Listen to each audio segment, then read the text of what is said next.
Good morning and welcome.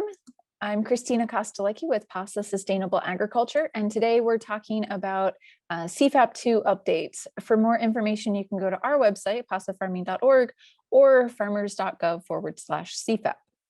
If you don't already know Pasa, we're a Pennsylvania-based association of farmers and change makers cultivating environmentally sound, economically viable, and community-focused farms and food systems.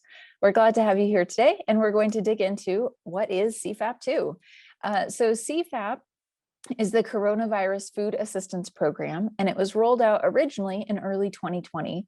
We found at Pasa that it was especially helpful for dairy farmers and row crop farmers, folks who focused on just a handful of crops. It was a little bit more difficult for people who had a really diverse array of enterprises with their farm. Then later in 2020, CFAP2 was rolled out and had some major improvements. It expanded eligibility and benefits and was easier to apply for. So now, today, CFAP2 has been updated recently and makes reimbursements even easier and more streamlined.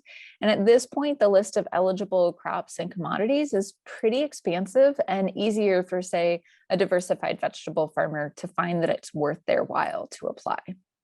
The bottom line is that we think all types of farms should apply for CFAP2. So let's dig into how to apply. To talk about that, we have Julie Hurst with FSA. Julie, welcome. Hey, Christina, thank you. It's good to be here. Great. If you can introduce yourself and remind us what FSA stands for. Sure. Good morning. My name is Julie Hurst. I work at the Farm Service Agency. That is what FSA stands for. I'm also a PASA member. And yeah, we are an agency of the United States Department of Agriculture. We're found often at your local service center with the NRCS office. We're sort of a sister agency to the Natural Resources Conservation Service as well.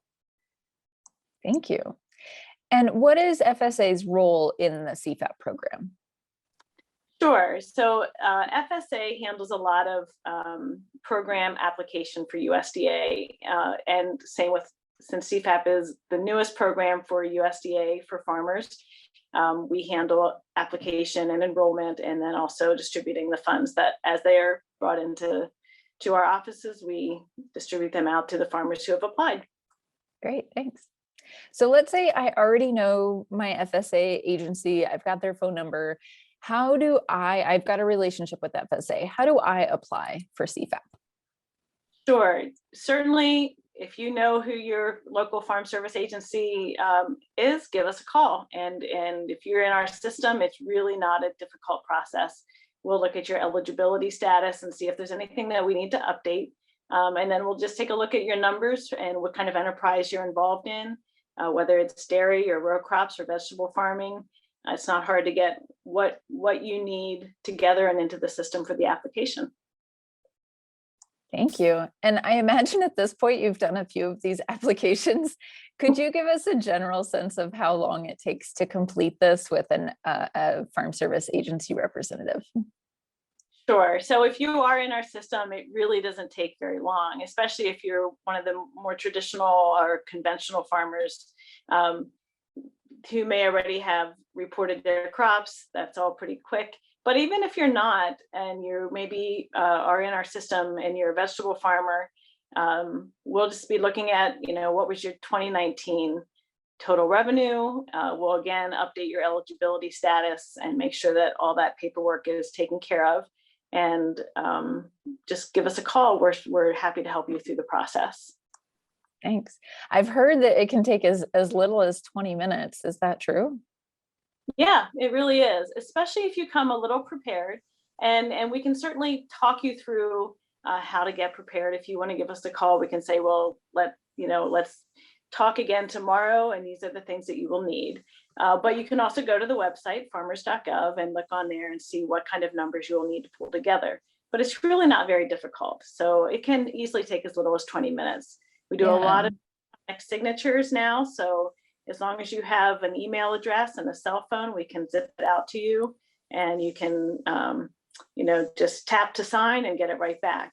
Now, there will be potential spot checks. So there are some guardrails on the system to make sure that people who are applying do actually, they're certifying to the numbers that they're giving us, and you may be checked up on to make sure that that's actually the fact.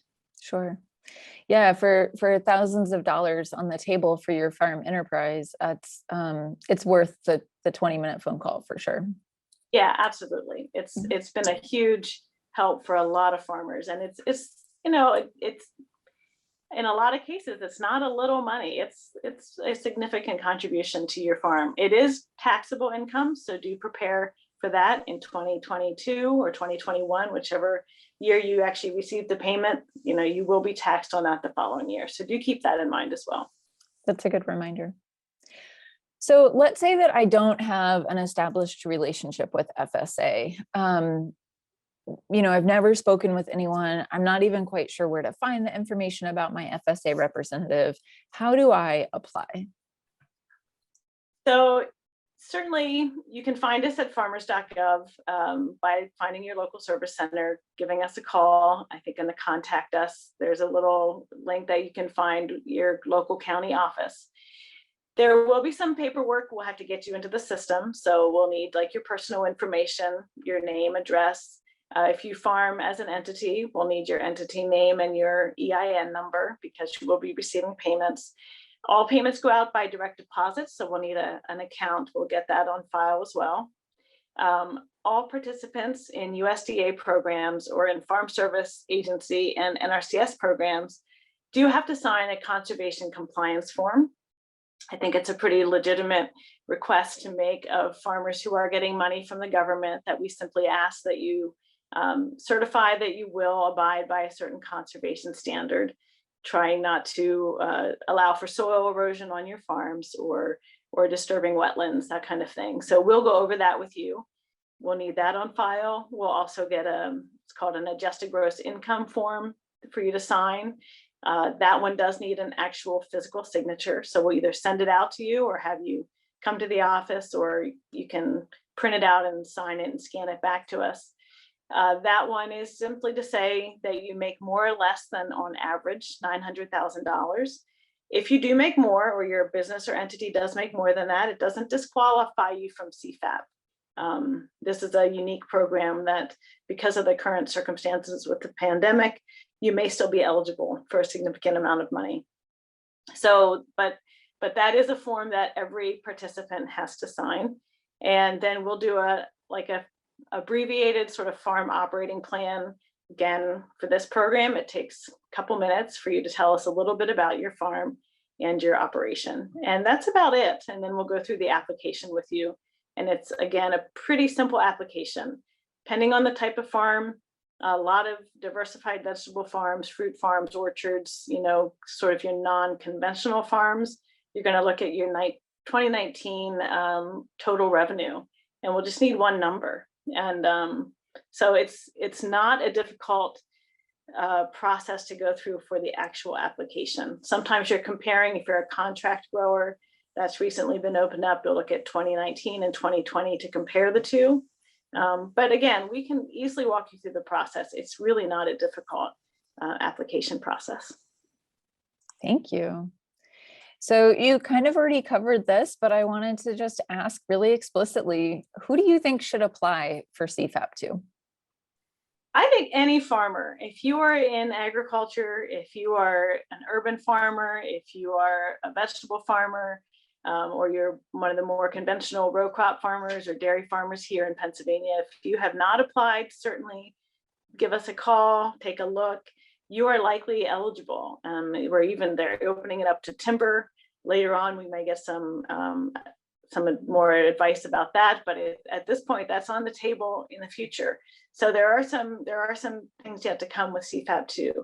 But if you are a farmer, certainly give us a call. And there are other programs while you're looking at CFAP. There may be some other programs through FSA or through NRCS that you may also, want to look into, because there are several things that have been there for a long time that it may be worth your while to take a look at as well. Julie, thank you so much. And thank you everyone for watching this video. You can share this with friends and folks that you know who are farming, and you can visit our website, pasafarming.org, for more information, or you can check out farmers.gov/CFAP. Julie, thanks again for joining us. You're welcome. Thank you for having me.